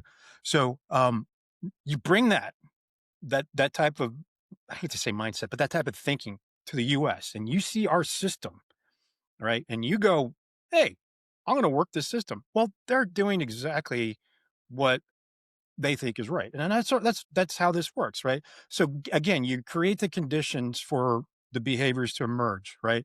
So orientation, genetics, we're all pretty much the same on the planet. There might be a few, I don't know, Palladians out there, whatever they may be, alien type folks. I don't know. Genetically, we're all the same. Culture, it starts to shift, and it clearly experiences, education, sleep, dinner, what you had for dinner last night, breakfast, all that. All these things matter. That's our orientation. But having you sharing that story about Kenya is surprising because I'm shocked that somebody from Kenya would ask that question, right? It's a signal that Africa is changing, and they recognize the Western influence has made them dependent upon the Western countries, Western culture. And one of the things when I went there, I've been there twice, and it was really clear to me that I was entering into an environment where colonialism had a significant impact upon the cultures of these countries. I went to 3 different countries, Kenya, Uganda, and Benin. And I would tell people I am interested in developing African organizations with African leadership funded by African money. And then I would say, don't ask me for money because I will not give it to you. Because as long as you think you can get money from me, you will never develop the network and the resources to fund the things that you want to do there. And I'm convinced that those funds are there. And I had time after time, people who said, well, I got a project I want to do. Can you give us some money? I said, no, you have to find it there. I'll teach you how to create the network of people where you can fund the things that you want to fund. Because you're not totally lacking in money. You have some money. What you need to do is collect, enough people who support your idea so that they will fund what you want to do. And this is very grassroots, kind of ground level type of economics that they actually understand. And and the problem was the problem was the same as what we were talking about at the very beginning of our conversation, which is that I don't really want to change. I just want to keep doing the same things. I just want to get rid of my problems. I want someone else to take care of me. I want that sort of thing. And I see that here in the US. I see it in elsewhere. So that's what I was telling people. And one of the organizations I work with is called Empowering Lives International. It's the Christian mission out of Southern California, and they've been operating there since the 90s. And one of their programs is a rural economic development program. And that was the group I was working with. And I was training their leaders. They have a 5-tier level of leadership, and they were operating in 15, 18 countries. And they're basically teaching rural people and poor people how to farm. And they start with chickens, and they do vegetable gardens and dairy cattle, and then they go into forestry. They train them all to do this. And on my trip there in February of 2020, my host, a guy named Isaac, took me out to one of his coordinators, one of his teachers, farms where these people come to be trained. And at that point in time, they were in the midst of a cohort of women, about 45 women who were being trained to farm. And so we go out there on a Saturday, and he says, we've invited these women to come meet you. And I said, come meet me? Who am I? I mean, I'm no one. I'm just an American person, and they don't know who. And so they come and they begin to tell me their stories about why they're learning how to farm. And I recorded this, and it became the first episode of the Yeti Network podcast. But the things that they were telling me was that we recognize that if we do not work, we will find idleness and laziness entering into our families. And when that happens, crime enters into our families. And so we want to work, we want to raise chickens, we want to do all of these things so that we have money. And one of the women, it was just amazing to me. One of the men says, I recognize that in a few years, I will not be able to do this kind of farm work, and I need to be able to save some money so I'll have money for when I retire. And then they asked me, well, so what do you do? What do you do? How do you make money? And I realized that they had no concept of what credit was. I said, well, we have a lot of people, I'm a kind of a teacher, I'm a minister. And they said, well, you have a house? I said, yeah, I have a house. And how did you, and I said, oh, I'm buying it. I had to get a mortgage. I had to buy it on credit. They just thought that was just unreasonable, because they knew that was placing my livelihood and my future into hands of someone else that I was being forced to trust that they would honor the mortgage and all of that. Is a very fascinating thing. So, I basically told him, said, listen, I think it'd be great if you came to America and you told us the values that you have, because what you're telling us is that we're going to be self-reliant, but we're also going to be a community. We're going to be independent. We're going to take care of ourselves, and we're going to change the course of our families by being independent and self-reliant. Moose, what did John Boyd say about being independent? Do you remember? I know you got this, man. The reason what did he do to become independent? Well, we destroy, create our mental models to improve our capacity for free and independent action. But didn't he get rid of as much stuff as he could? He was free of so debt and all that. I see where you go. So Boyd was famous for this. Buckminster Fuller was famous for this. Buckminster Fuller more so. They went into an exile for 2 years or so to basically unlearn everything that they had learned, to relearn the way things actually were. Like in Fuller's case, he'd been kicked out of Harvard twice, and he had to basically teach himself everything. And the end result is all the organic stuff that he created, like synergetics and geodesic domes and tensegrity and everything else. So Boyd was very similar. When he retired, I believe in 74, he more or less reemerged in 76 with destruction and creation, and then started his career as a strategic influencer. It involved it involved the self-imposed exile to go and unlearn and shed all of the things that were jading his thinking or steering biases, that sort of thing. So, when Ed was telling the story and the connection to Boyd, all I could think about is the dependency on our government, right? So there are folks that are completely dependent on our government. And we know about the story of epigenetics, or the idea of epigenetics. Once you have multiple generations on that just becomes part of the culture and part of the genetics of that. And I think, let me ask Punch. So I don't think that that's limited to welfare. I think that that's also, you could extend that to political dynasties that live off the government. Everything. Yeah. Back to John McCain, not to pick on the dead, but he was born a Navy brat. He went to the Naval Academy, became a Navy officer, became a congressman, became a senator, and then died. His entire life was at the expense of taxpayers. Like his dependency as a kid, his salary at the Naval Academy, his salary as a commissioned officer, his salary as a congressman. Like, what did he produce? What did he create? How did he generate wealth? Well, that sort of thinking, I'm not picking on him to be mean or whatever. I'm just saying that, like, if if somebody's a badass portfolio manager in quotes because they have access to insider trading in Congress, they're to me as bad as the welfare person. It's not. It's the same.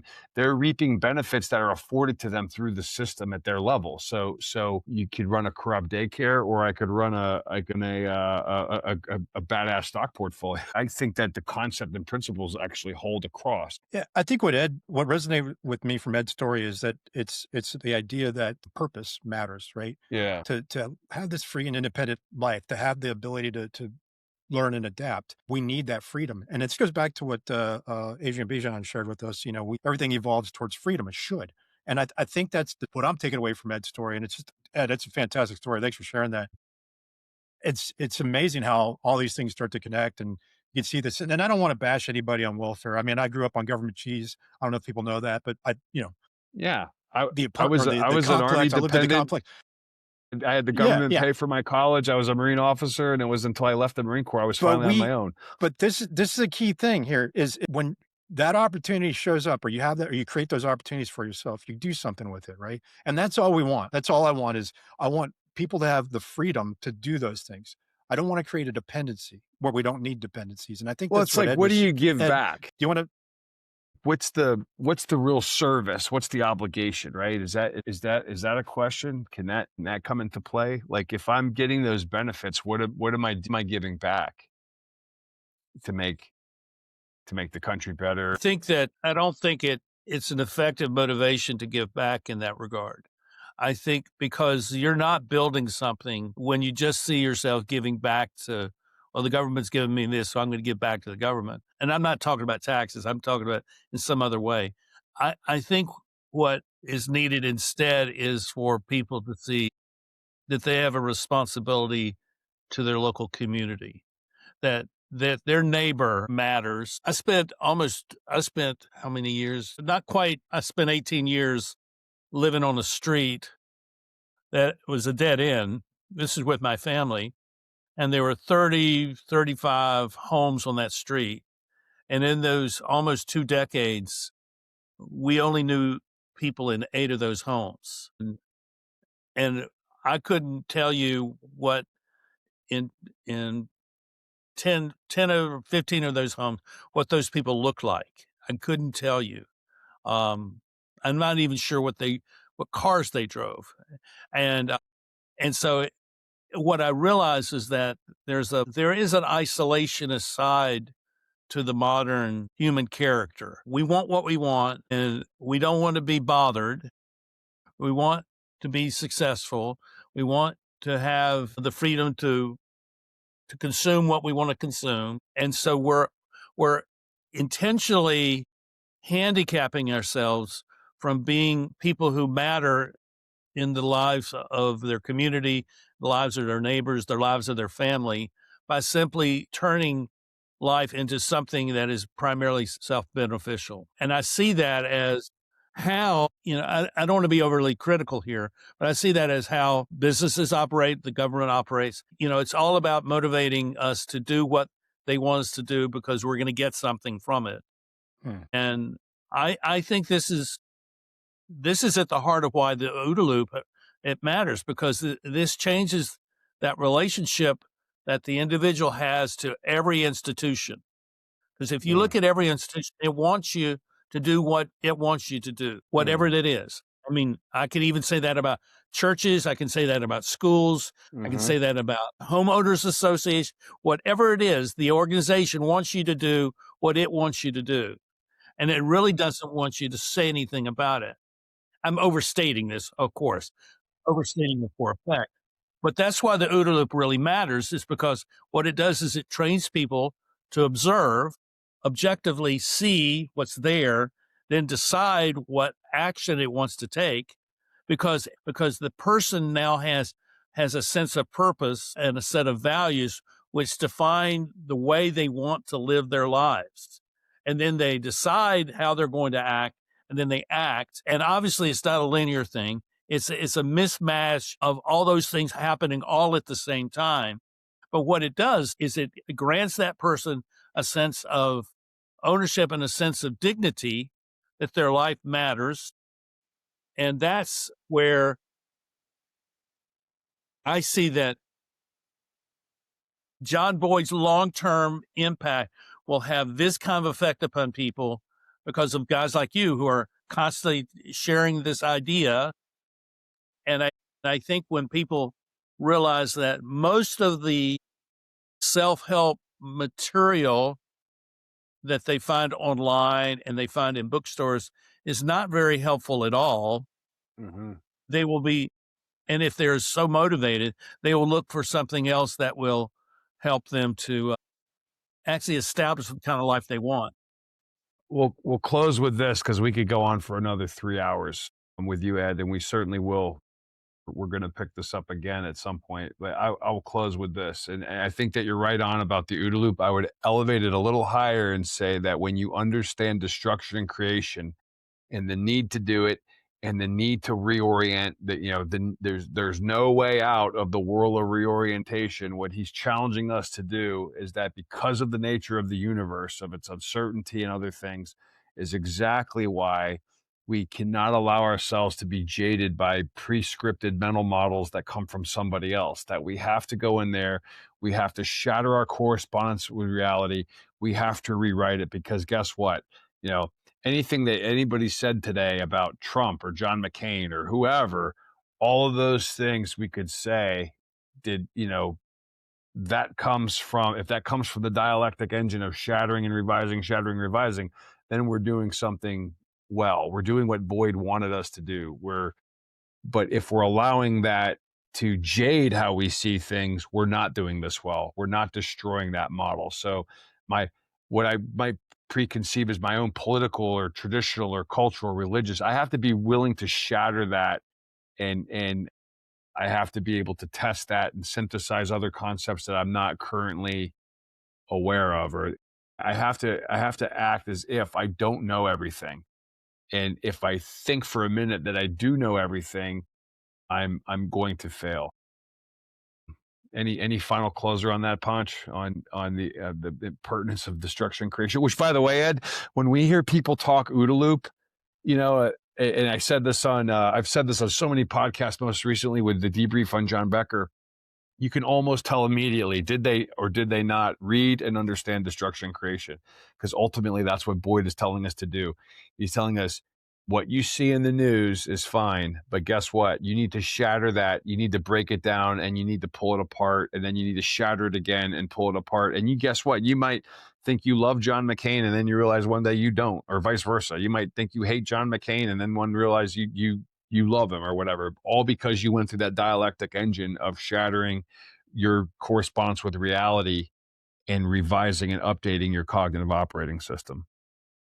That's all I got. I know we're at the end of our time, but I want to say one thing. One of the things that I've come to become aware of has led me into my latest writing project. So I'm writing my first novel, and it is about a young man who comes to the conclusion that he has been given all these answers, and he doesn't know what are the questions which brought about those answers. So the novel is called Answers to Questions Never Asked.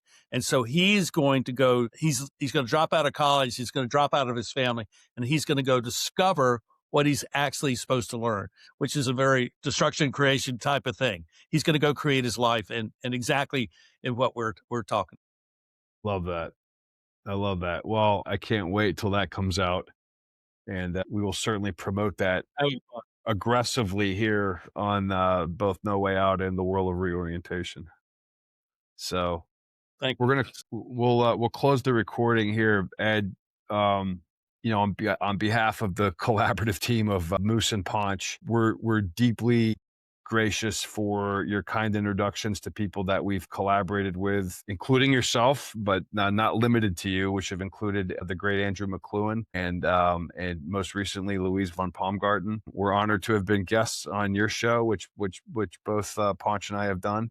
In some cases more than a few times, and I appreciate being refeatured. I know that you did a refeaturing, which was cool, but we're going to point everybody to your Substack and your work, and we're glad to have you as a friend and a mentor and a collaborator in this whole fun journey. Hey, we're in this together. All right. Thanks Everybody for listening.